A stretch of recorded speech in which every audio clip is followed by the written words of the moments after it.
Manipuri wari pambi senena tabiribo pumnamakpu amuh hana taramno oksari ngasi amuk mayamgi ngaihak pothananabagidamakta anaubo wari masa ama poduna lakchari wari masa sigi maming amamba ahingi maisa aibi mayane pram taminarasi wari masa amamba ahingi maisa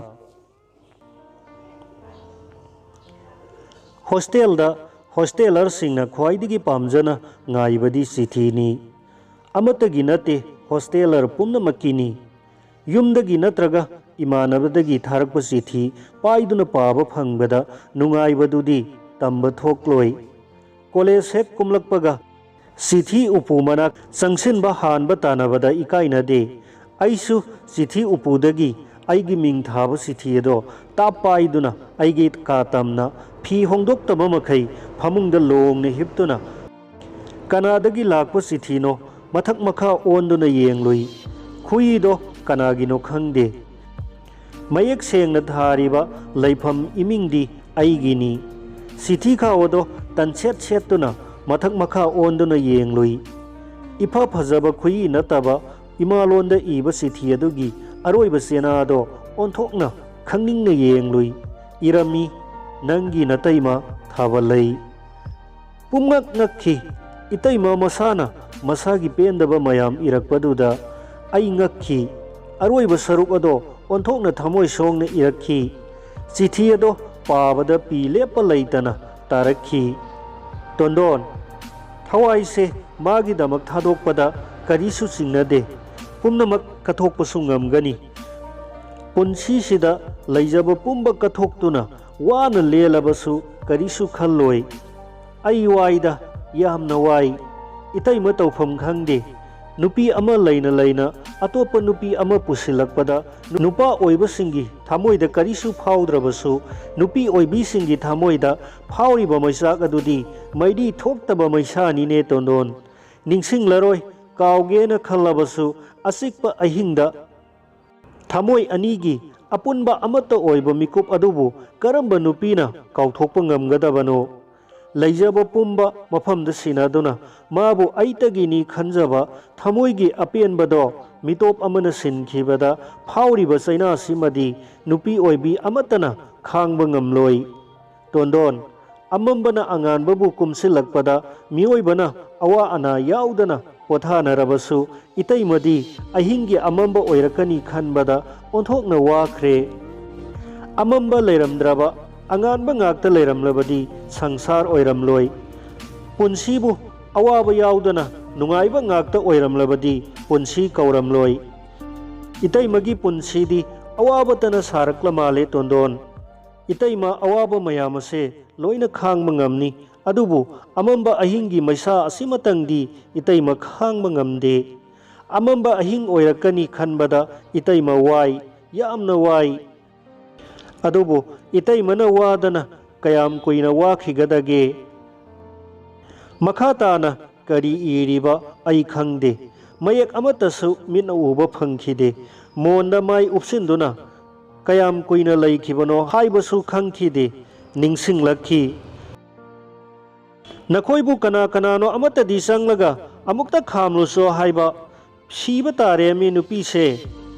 nupani ngami haidana pangtau taurene fate da ko masigi kula haiba pumnana se soidana papuni papi se makhut halaklaroi khanglaba nupi da akanaring singladana kanana tarino khangde imana nganglibado ai bab ta khide wa amatasu hairode imungdo tasau murum sonbadi takhi ngamoi migi matai manau khanabada khamba sangbaga khamninglaga ima hek sanglaga khamuso nahan muksu thina hairakpado nathau leite itai nau khanajabani hairakpado kaurobra imabo kanana laliba kanana summiba ai khangkhide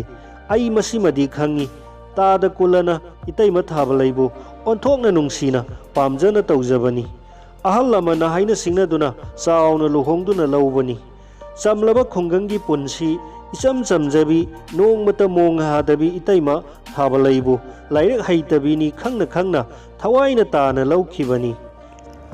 sathok kotokpada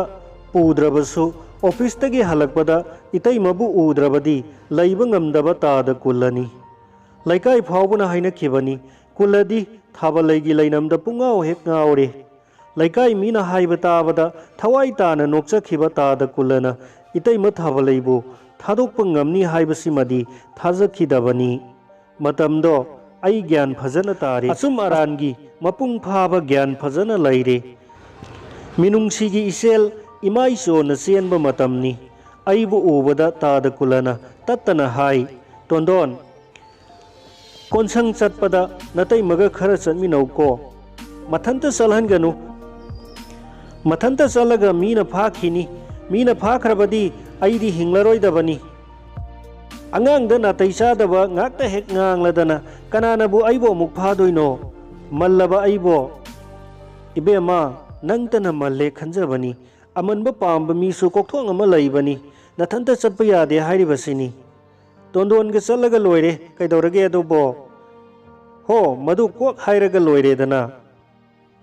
chatsu chatki aiga itaima thabalaiga itaimana hek chatpa mafamda aibusu pu duna satki इतैमना तौब खुदिंग आई लोइना खंखी माबु नुंगसीना थीना मरौ लैना सुकना येंब खुदिंगमक इमुंग मनुंगी कुपनोम मरकता ताद कुला अमदी मनेमगी पेननब होनजबदा मिकुप अमत पोथाब फंगजदना नोमजखिब कयादो अमुक्सु निशाना मयाई कारब ताद कुलगी लाक्सिनब ngamdraba पुंगनिंग इहुलगी पोथाफम पुमनमक पीनब होनजरखिबी इतैमा थाबलैबु ताद कुलना असुमना Mirae बिरकनी हाइबसिदी थाजखिदे इतैमगी मवोंगदा थवाई ताना नोकलंब तादना करीगे असुमना होंगलक्लिबा इतैमबु इमुंग मनुंगी थबक नोमननबा लैबा अमदौना ताद कुलना Mirae बिरकनी हाइबा आई थाजब ngamखिदे Marol थोंगनदबा China अमगी कल्लब साफुना अमत्ता ओइरंबा मखोई अनियदो assume assume लापथोकनरकपदा इतैमगी थामोइदा खांगमदबा तौफम खंगदबा सक्तम अमदी मयेक assume assume सेंगलखी नोम मखै नोम लुरबसु हराव मोमोनबा माइथोंगतना सरुक ओइजरंबा थामोइदा पोथाफम खंगदबा मतौ अमदी उखी मसा मथनतना तुमदना मंगलाकनखिबा मिकुपतुसु आई थेंगनखी Mirae बिरबा मागी नुंगसीबा वरौबदना थल्लबा थामोई अदुगा हौख्रब पुंसीगी काउंगमद्रब मिकुप अदुतना इतैमबु हन्ना हन्ना मंगलाकना हनखिबनी तोंदोन लाउने अमुक्ता तमना कौरखिबा इतैमगी खोंजेलदो तारबसु आई खुंखिदे मनाक्ता नकना संगसिनबा नतना मनाक्ता पैरिबा फिया मदुदा मुन्ना येंगलुई आइना येंगलिबा मियेंग अदुगी आर्था इतैमना खंखी तमना हाइरखी सिदी कैसु लैतब थबकनीदा तोंदोन थामोइगे अपाम्ब नुंगसीजबा माना इनाक्ता लेंगदना लैरिबा मखैदी युमगी मौ अमना तौब ngamdब करीबु लैबनो नंगदी साउजरबसु वकल मपुंग फाद्री अदुना खंगलोय आई बाप ताकी करी हाइरिबनो हाइब खंगलबसु तुमिन्ना पंगतादा ताकी सिंदगी वाही अमतदी हाइखिदे थामोइदा अपाम्ब नुंगसीबा मसक खंगलबा मतमनी इतैमगी मतेंग पांगनिंखी तपना हंखिबनी करी हाइबनो इतैमा तथक तथक मियेंगना कोइना येंगलुरगा ममिता इरासियंदुना थामोइगी पेंदबा लोचिनबा ngamdana तपना हाइरखी तोंदोन इतैमगी थबक अमदा तौबियु कैनो इतैमा लांगनु तुमिन्ना तौगदबनी मी उहन खंगनबा यादे थाजदना इतैमना मागी फुरितकी फिखादगी मथुप नाइरबा चे अमा लोन पुथोरखी चेदो निकलब मखुतना पाइदुना इरासियलब ममित अनिदुना येंगलगा तनिकलब खोंजेलदा हाइरखी नंग मसे इतैमदा अमुक्ता पाबियु करिनो हाइना आइना यामना खंगनिंखी इतैमा तोंदोन इतैमदी मित उना मित तांगबिनी मसितना आइबु मिराई बिरकपनी आई खंगदब नते मथुप नाइरबा चेदो आइना पाखी वही अमता सिथदना अदुना इतैमदा कया यामना अवाब पीखिबा हाइबदुदी आई खंखिदे आइना पाबदो तारगा इतैमना लैखिबा फिबम अदुदी आई ओखी पाब लोइबदा अहांग मालंगदा ꯏꯔꯥ ꯊꯥꯡꯂꯕ ꯃꯤꯠꯅ ꯌꯦꯡꯗꯨꯅ ꯂꯩꯈꯤꯕꯗꯨꯗꯤ ꯉꯁꯤꯁꯨ ꯑꯩꯒꯤ ꯃꯤꯠꯇ ꯎꯔꯤ꯫ ꯍꯪꯈꯤ, ꯏꯇꯩꯃ ꯅꯪ ꯀꯞꯂꯕ꯭ꯔꯥ? ꯑꯉꯥꯎꯕ, ꯏꯇꯩꯃꯕꯨ ꯅꯨꯄꯤ ꯅꯠꯇ꯭ꯔꯣ? ꯊꯃꯣꯏ ꯂꯥꯛꯁꯤꯟꯕ ꯉꯝꯗꯕꯤ ꯀꯞꯆꯦꯠꯄꯤ ꯑꯣꯏꯅ ꯎꯔꯕ꯭ꯔꯣ? ꯇꯣꯟꯗꯣꯟ, ꯑꯩ ꯄꯥꯎꯈꯨꯝ ꯑꯃ ꯐꯥꯎꯕ ꯄꯤꯈꯤꯗꯦ꯫ ꯅꯨꯃꯤꯠꯇꯨꯗꯒꯤ ꯃꯥꯒꯤ ꯊꯃꯣꯏꯗ ꯀꯔꯤꯅꯣ ꯑꯃꯗꯤ ꯈꯟꯈꯤ꯫ ꯇꯠꯇꯅ ꯇꯥꯗꯒꯤ ꯐꯨꯔꯤꯈꯥꯎꯗ ꯌꯥꯎꯕ ꯆꯦ ꯃꯊꯪ ꯃꯊꯪ ꯄꯥꯍꯟꯈꯤ꯫ ꯅꯣꯡꯃꯇ ꯄꯦꯟꯗꯕ ꯅꯨꯡꯉꯥꯏꯇꯕ ꯃꯆꯦꯠ ꯑꯃꯠꯇ ꯐꯣꯡꯗꯣꯛꯈꯤꯕꯒꯤ ꯈꯣꯟꯖꯦꯜ ꯑꯃꯠꯇꯁꯨ ꯇꯥꯕ ꯐꯪꯈꯤꯗꯦ꯫ ꯋꯥꯀꯠ ꯑꯃꯠꯇꯁꯨ ꯂꯥꯛꯈꯤꯗꯦ꯫ ꯑꯗꯨꯕꯨ ꯏꯇꯩꯃꯒꯤ ꯃꯥꯏꯊꯣꯡꯗ ꯇꯥꯔꯤꯕ ꯁꯤꯅꯤꯡꯕꯒꯤ, ꯃꯁꯥꯕꯨ ꯑꯃꯨꯛꯇꯪ ꯃꯤꯀꯞ ꯊꯣꯛꯍꯟꯖꯒꯦ ꯍꯥꯏꯕꯒꯤ ꯃꯃꯤ ꯑꯃꯗꯤ ꯎꯈꯤ꯫ ꯑꯁꯨꯛ ꯀꯟꯕ ꯄꯨꯛꯅꯤꯡꯒꯤ ꯑꯅꯤꯡꯕ, ꯊꯃꯣꯏꯕꯨ ꯂꯥꯛꯁꯤꯟꯕ ꯉꯝꯕ, ꯍꯣꯠꯅꯅꯤꯡꯕꯒꯤ ꯊꯧꯅꯥ ꯌꯥꯎꯔꯝꯒꯅꯤ ꯍꯥꯏꯕꯁꯤꯃꯗꯤ ꯑꯩ ꯊꯥꯖꯕ ꯉꯝꯈꯤꯗꯦ꯫ ꯏꯇꯩꯃꯒꯤ ꯑꯆꯦꯠꯄ ꯊꯃꯣꯏ ꯄꯨꯛꯅꯤꯡꯒꯤ ꯃꯑꯣꯡ ꯎꯔꯨꯔꯒ ꯑꯩꯅ ꯈꯟꯈꯤ, ꯅꯨꯄꯤꯕꯨ ꯀꯅꯥꯅ ꯊꯃꯣꯏ ꯁꯣꯟꯕꯤꯅꯤ ꯍꯥꯏꯔꯤꯕꯅꯣ? ꯅꯣꯡꯃꯁꯨ ꯑꯩꯕꯨ ꯃꯅꯥꯛꯇ ꯅꯛꯅ ꯐꯝꯍꯟꯗꯨꯅ ꯃꯥꯒꯤ ꯑꯄꯥꯝꯕ ꯐꯣꯡꯗꯣꯛꯈꯤꯕꯅꯤ꯫ ꯇꯣꯟꯗꯣꯟ, ꯏꯇꯩꯃ ꯋꯥ ꯑꯃ ꯍꯥꯏꯒꯦ, ꯅꯍꯥꯛ ꯌꯥꯒꯗ꯭ꯔꯥ? ꯉꯛꯇꯃꯨꯛ ꯅꯣꯝꯈꯤ ꯍꯥꯏꯌꯨ ꯍꯥꯏꯕꯒꯤ꯫ ꯅꯪ ꯏꯇꯩꯃꯅ ꯍꯥꯏꯕ ꯌꯥꯅꯤꯀꯣ? ꯀꯅꯥ ꯑꯃꯠꯇ ꯍꯥꯏꯗꯣꯛꯄ ꯌꯥꯗꯦ꯫ ꯅꯪ ꯏꯇꯩꯃꯒꯤ ꯑꯄꯥꯝꯕꯁꯦ ꯑꯃꯨꯛꯇ ꯊꯨꯡꯍꯜꯂꯨ ꯏꯇꯩꯃ꯫ ꯇꯣꯟꯗꯣꯟ, ꯃꯤ ꯑꯃꯠꯇ ꯈꯪꯍꯟꯕ ꯌꯥꯗꯦ꯫ ꯑꯩꯈꯣꯏ ꯑꯅꯤꯇ ꯈꯪꯅꯁꯤ꯫ ꯄꯨꯛꯅꯤꯡꯕꯨ ꯂꯥꯛꯁꯤꯟꯗꯨꯅ ꯇꯞꯅ ꯍꯥꯏꯈꯤ, ꯍꯥꯏꯌꯨ, ꯑꯩ ꯀꯅꯥꯗ ꯍꯥꯏꯗꯣꯛꯂꯣꯏ꯫ ꯑꯁꯦꯡꯕꯔꯥ? ꯅꯪ ꯏꯇꯩꯃꯕꯨ ꯂꯥꯏꯔꯤꯛ ꯃꯌꯦꯛ ꯑꯃꯨꯛꯇ ꯈꯪꯍꯜꯂꯨ ꯇꯣꯟꯗꯣꯟ꯫ ꯏꯇꯩꯃ ꯂꯥꯏꯔꯤꯛ ꯃꯌꯦꯛ ꯄꯥꯕ ꯐꯥꯎꯕꯗꯗꯤ ꯍꯩꯅꯤꯡꯉꯤ꯫ ꯋꯥꯍꯩꯗꯣ ꯇꯥꯕꯗ ꯑꯩ ꯑꯉꯛꯄꯒ ꯂꯣꯏꯅꯅ ꯏꯇꯩꯃꯗ ꯃꯨꯟꯅ ꯌꯦꯡꯈꯤ꯫ ꯃꯥꯅꯁꯨ ꯃꯨꯟꯅ ꯌꯦꯡꯂꯗꯨꯅ ꯂꯩꯔꯝꯈꯤ꯫ ꯏꯇꯩꯃꯒꯤ ꯊꯃꯣꯏꯗ ꯄꯣꯛꯂꯤꯕ ꯄꯦꯟꯗꯕ, ꯅꯤꯡꯉꯝꯗꯕꯒꯤ ꯆꯩꯅꯥꯗꯣ ꯑꯩꯉꯣꯟꯗꯁꯨ ꯐꯥꯎꯈꯤ꯫ ꯑꯄꯥꯝꯕꯅ ꯃꯥꯡ ꯊꯥꯈꯤꯕ ꯍꯣꯠꯅꯅꯤꯡꯕꯒꯤ ꯋꯥꯈꯜ ꯑꯗꯨꯅ ꯏꯇꯩꯃꯒꯤ ꯅꯤꯡꯕꯗꯣ ꯊꯨꯡꯈꯤ꯫ ꯏꯇꯩꯃꯕꯨ ꯂꯣꯟꯅ ꯂꯣꯟꯅ ꯂꯥꯏꯔꯤꯛ ꯇꯥꯛꯈꯤ꯫ ꯈꯪꯅꯤꯡꯕ ꯑꯄꯥꯝꯕ ꯄꯣꯛꯂꯕ ꯊꯃꯣꯏꯗ ꯑꯊꯦꯡꯕ ꯑꯉꯟꯕ ꯍꯥꯏꯕ ꯑꯃꯃꯨꯛ ꯂꯩꯔꯤꯕ꯭ꯔꯥ? ꯍꯩꯅꯤꯡꯕ, ꯈꯪꯅꯤꯡꯕ ꯄꯣꯛꯂꯤꯕ ꯏꯇꯩꯃꯒꯤ ꯃꯁꯥꯅ ꯄꯦꯟꯗꯕ ꯑꯃꯒ ꯂꯣꯏꯅꯅ ꯁꯤꯡꯅꯅꯤꯡꯕ ꯑꯄꯥꯝꯕꯗꯣ ꯐꯪꯅꯅꯕ ꯍꯣꯠꯅꯕꯗ ꯑꯋꯥꯕ ꯈꯪꯗꯕ ꯏꯇꯩꯃꯒꯤ ꯃꯐꯝꯗ ꯊꯦꯡꯅꯈꯤ꯫ ꯍꯩꯁꯨ ꯌꯥꯝꯅ ꯊꯨꯅ ꯍꯩꯈꯤ꯫ ꯈꯪꯅꯤꯡꯕ ꯀꯌꯥꯗꯣ ꯁꯥꯖꯤꯟꯗꯨꯅ パꯍꯩꯈꯤ꯫ ꯈꯪꯅꯤꯡꯕ ꯀꯌꯥ ꯃꯌꯦꯛ ꯁꯦꯡꯅ ꯈꯪꯕ ꯉꯝꯈꯤ꯫ ꯇꯥꯗꯒꯤ ꯑꯔꯣꯟꯕ ꯆꯤꯊꯤ ꯀꯌꯥ ꯃꯁꯥ ꯃꯊꯟꯇꯅ ꯑꯃꯠꯇ ꯆꯤꯊꯗꯅ ꯄꯥꯕ ꯉꯝꯈꯤ꯫ ꯃꯁꯥ ꯃꯊꯟꯇꯅ ꯊꯃꯣꯏꯕꯨ ꯐꯥꯖꯤꯟꯗꯨꯅ ꯋꯥꯀꯠꯐꯝ ꯂꯩꯇꯕꯒꯨꯝ ꯅꯥꯏꯇꯣꯝ ꯇꯥꯔꯕ ꯃꯤꯁꯛꯀꯨꯝ ꯂꯩꯕ ꯁꯛꯇꯝ ꯑꯗꯨꯃꯗꯤ ꯑꯩꯅ ꯎꯈꯤ꯫ ꯃꯄꯨꯔꯣꯏꯕꯅ ꯃꯤꯔꯥꯏꯕꯤꯔꯕꯤ ꯅꯨꯄꯤ ꯑꯃꯒꯤ ꯊꯃꯣꯏꯅꯨꯡꯗ ꯂꯩꯔꯤꯕ ꯈꯪꯉꯝꯗꯕ ꯆꯩꯅꯥ ꯃꯔꯛꯇꯨꯗ ꯃꯩꯁꯥ ꯑꯃꯅ ꯃꯊꯟꯇ ꯆꯥꯛꯊꯦꯛꯍꯟꯗꯨꯅ ꯃꯩꯁꯥ ꯂꯥꯡꯅ ꯂꯥꯡꯅ ꯍꯣꯠꯅꯅꯤꯡꯕꯒꯤ, ꯈꯥꯡꯕ ꯀꯟꯕꯒꯤ ꯃꯃꯤꯗꯨꯃꯗꯤ ꯂꯣꯠꯁꯤꯟꯗꯨꯅ ꯊꯝꯂꯕꯁꯨ ꯑꯩ ꯈꯪꯈꯤ, ꯏꯇꯩꯃꯕꯨ ꯅꯥꯀꯜ ꯑꯃꯗ ꯏꯟꯊꯣꯛꯇꯨꯅ ꯊꯝꯕꯤꯔꯤꯕ ꯇꯥꯗ ꯀꯨꯜꯂꯒꯤ ꯃꯐꯝꯗ ꯁꯤꯡꯅꯅꯤꯡꯕꯒꯤ ꯑꯄꯥꯝꯕ ꯂꯣꯠꯁꯤꯟꯕ ꯉꯝꯗ꯭ꯔꯕ ꯑꯔꯪꯕ ꯅꯥꯄꯜꯒꯤ ꯃꯃꯤ ꯑꯃ ꯇꯥꯔꯛꯈꯤꯕꯗꯣ꯫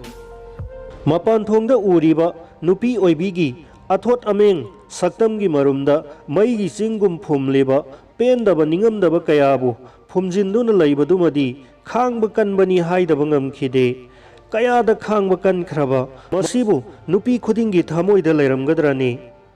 ꯍꯥꯏꯐꯝ ꯈꯪꯗ꯭ꯔꯕ ꯋꯥꯍꯪ ꯀꯌꯥ ꯑꯃꯅ ꯏꯁꯥꯕꯨ ꯂꯩꯇꯥꯐꯝ ꯈꯪꯍꯟꯗꯕ ꯃꯤꯀꯨꯞꯁꯨ ꯌꯥꯎꯈꯤ꯫ ꯑꯄꯥꯝꯕ, ꯅꯨꯡꯁꯤꯕ ꯀꯌꯥꯕꯨ ꯈꯨꯗꯨꯝ ꯆꯟꯗꯨꯅ ꯊꯃꯣꯏꯅꯨꯡꯗ ꯐꯨꯝꯗꯨꯅ ꯃꯅꯨꯡ ꯍꯨꯟꯖꯤꯟꯅ ꯂꯩꯔꯝꯂꯕ ꯁꯛꯇꯝ ꯀꯅꯥ ꯈꯪꯍꯟꯗꯅ ꯂꯣꯠꯇꯨꯅ ꯅꯨꯄꯤ ꯑꯣꯏꯕꯤꯁꯤꯡꯒꯤ ꯊꯃꯣꯏꯅꯨꯡꯗ ꯂꯩꯔꯤꯕ ꯑꯄꯥꯝꯕ ꯅꯨꯡꯁꯤꯕꯗ ꯀꯠꯊꯣꯛꯄ ꯈꯥꯡꯕ ꯀꯟꯕꯒꯤ ꯒꯨꯟ ꯑꯁꯤꯃꯗꯤ ꯑꯩ ꯎꯖꯕ ꯉꯝꯈꯤꯗꯦ꯫ ꯊꯃꯣꯏꯒꯤ ꯑꯄꯥꯝꯕ, ꯃꯄꯨꯔꯣꯏꯕꯒꯤ ꯊꯃꯣꯏꯅꯨꯡꯒꯤ ꯃꯤꯅꯨꯡꯁꯤꯒ ꯂꯣꯏꯅꯕ ꯄꯨꯛꯅꯤꯡꯕꯨ ꯂꯥꯡꯇꯛꯅꯕ ꯋꯥꯍꯩ, ꯅꯨꯡꯁꯤꯅ ꯈꯟꯖꯔꯤꯕ ꯃꯍꯥꯛ ꯑꯗꯨꯒꯤ ꯃꯐꯝꯗꯒꯤ ꯊꯧꯖꯥꯜꯒꯤ ꯋꯥꯍꯩ ꯐꯪꯗ꯭ꯔꯕꯗ ꯐꯔꯝꯕ ꯅꯨꯄꯤꯒꯤ ꯊꯃꯣꯏꯅ ꯄꯦꯟꯊꯣꯛꯅ ꯂꯩꯕ ꯉꯝꯒꯗꯒꯦ? ꯏꯇꯩꯃꯒ ꯇꯥꯗꯒ ꯑꯅꯤꯒꯤ ꯃꯔꯛꯇ ꯀꯔꯤꯒꯨꯝꯕ ꯅꯤꯡꯉꯥꯏ ꯁꯪꯗꯥꯅꯕꯒꯤ ꯋꯥꯍꯩ ꯈꯔꯗꯤ ꯅꯣꯡꯃ ꯇꯥꯈꯤ꯫ ꯏꯇꯩꯃꯒꯤ ꯋꯥꯍꯩ ꯑꯃꯗ ꯇꯥꯗꯒꯤ ꯋꯥꯍꯩꯗꯤ ꯂꯣꯏꯕ ꯈꯝꯕ ꯅꯥꯏꯗꯅ ꯗꯥꯛꯐꯝ ꯅꯥꯏꯕ ꯆꯩꯅꯥꯗꯒꯤ ꯍꯦꯟꯕꯅꯤ꯫ ꯑꯩꯒꯤ ꯐꯨꯔꯤꯈꯥꯎꯗ ꯌꯥꯎꯕ ꯆꯦ ꯑꯗꯨ ꯊꯦꯡꯅꯗ꯭ꯔꯥ? ꯀꯔꯝꯕ ꯆꯦꯅꯣ? ꯆꯦ ꯍꯥꯏꯕꯗꯤ ꯆꯦ, ꯌꯥꯎꯔꯝꯕ ꯆꯦꯗꯣ ꯂꯧꯊꯣꯛꯄ꯭ꯔꯥ ꯍꯥꯏꯕ? ꯂꯧꯊꯣꯛꯄꯗꯤ ꯅꯠꯇꯦ, ꯐꯤ ꯁꯨꯅꯕ ꯄꯨꯊꯣꯛꯄꯗ ꯐꯨꯔꯤꯈꯥꯎꯗ ꯌꯥꯎꯔꯝꯕ ꯈꯔꯗꯤ ꯂꯩ꯫ ꯂꯧꯁꯤꯜꯂꯤꯕꯗꯣ ꯀꯔꯤꯒꯤꯅꯣ ꯍꯪꯂꯤꯕꯅꯤ꯫ ꯐꯨꯔꯤꯠꯈꯥꯎꯗ ꯌꯥꯎꯕꯗꯣ ꯂꯧꯊꯣꯛꯂꯒ ꯀꯩꯗꯧꯒꯦ ꯍꯥꯏꯔꯤꯕꯅꯣ? ꯑꯣꯐꯤꯁꯀꯤ ꯃꯥꯡꯕ ꯌꯥꯗꯕ ꯑꯔꯨꯕ ꯆꯦꯅꯤ, ꯑꯃꯠꯇꯁꯨ ꯈꯪꯗꯅ ꯀꯩꯗꯧꯅꯕ? ꯑꯩꯕꯨ ꯏꯕ ꯄꯥꯕ ꯍꯩꯇꯕꯤꯅꯤ ꯈꯟꯅ ꯑꯃꯝꯕ ꯃꯐꯝꯗ ꯅꯝꯁꯤꯟꯗꯨꯅ ꯊꯝꯕꯤꯅꯅꯕ ꯍꯦꯛꯇ ꯍꯣꯠꯅꯕꯤꯔꯦ꯫ इखुद पाइदुना अमंबदगी सिंखटपीबगी महुत्ता हेन्ना अमंबा अमदा थाजिननब होनबीबदा नुपा ओइबगी थमोइदा करिसु नुंगाइतब पोक्पीदबरा? तुमिन लयु तानिंगदे। प्रमाणगा पांथैगा तौरदना नंगना करी खंगलदना चे मचेट अमत लौथोकनु, पाइसु पाइनु, पाइबा यादे, मांगहनबसु यादे, अरुबा ngaktani। लूनी ममल लैबा अरुबा ngakta ओइनी। आई हाना खंगलमद्रबसु हौजिक्ति खंगले ऑफिस की कयाम लुबा चेनो हाइबदो मदो मांगदनब इसिंग चोतनब सुरमदाइदा लौथोकपनी। नाम सोइबा खुदिंगमक्सु थमोइ पानबनी, मिनुंगसी खंगबनी, थमोइ चैना फावबनी खंगपियु। मसे अइंगोंदा पंडित सारेने, नसादो अमुक्तंग हंथना येंगलगा वा ngangu। फजना नुंगसीना खनबीबा महाक अदुना मिराई बिरकपदा थमोइदुदा फावरिबा चैना अदुमतंगदी इतैमना खांगबा ngamkhide।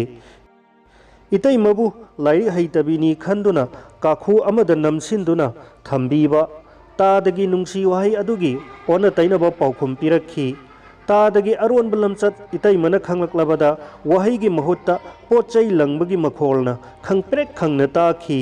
इतैमगी अरुंबा मिपाइबा याउदबा वाहै अमदी आई ngasisu तारी, ngasisu निंगसिंगली।